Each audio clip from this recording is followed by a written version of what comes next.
just another kind of like animal theory I want to throw in on this one is that polar bears are actually, they have clear hair, but it reflects back white because of the Hmm. environment around them. Right. So if you combine that ability with, say, something that like we're talking about with like an octopus being able to like change its colors, I mean, that could, there's two things in nature that are pretty dang close to it. And if you combine those two together, that could be, it sounds like a woo woo ability, but it's something that could be theoretically possible. I mean, they could have, not necessarily like brown hair, but it might be like a clear hair, and they just Right. reflect things. And maybe if they, tense up their muscles a little bit, then it looks like a little bit darker of a color.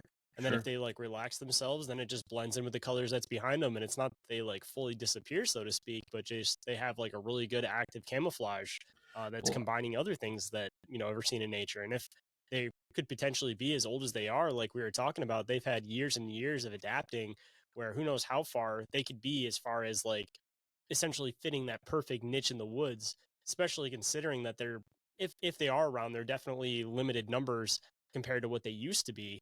Because I mean, I guarantee they're a lot more prevalent back in the day than they are now. So it's like they have to be extra protective. So even with that, like nature's ability to adapt is going to go into overdrive in order to try to keep and preserve the species existing.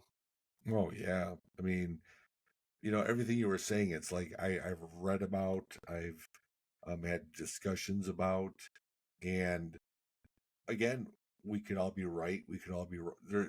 I guess there's no wrong answer to it because we really don't know. A lot of times, like you were saying, that people want to say, "I'm the woo," because there's the four different camps of Bigfoot. You have the apers, where it's just a flesh and blood primate we haven't caught up with, or the woo, which is more the paranormal Bigfoot, which is the one that Mm.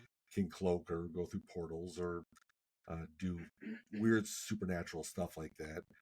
Or three, the extraterrestrial Bigfoot.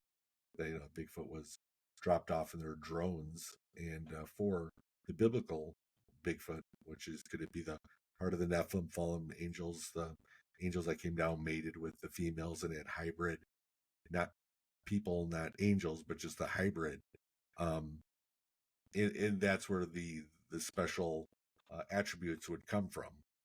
Again, people would automatically look at that as the woo. But honestly, I think if you're truth seeking and you're out there looking for this, you do have to kind of keep all your options open for everything. I'm no scientist, but I've heard about the polar bear and the hair. Um, but then again, some of the hair strands that have been found over the years and put through DNA came back with a lot of human DNA in it.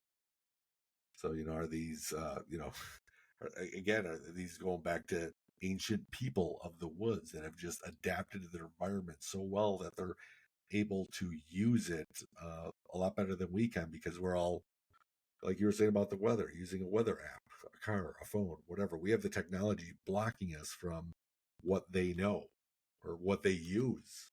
Maybe we would be there too if we weren't blocked by the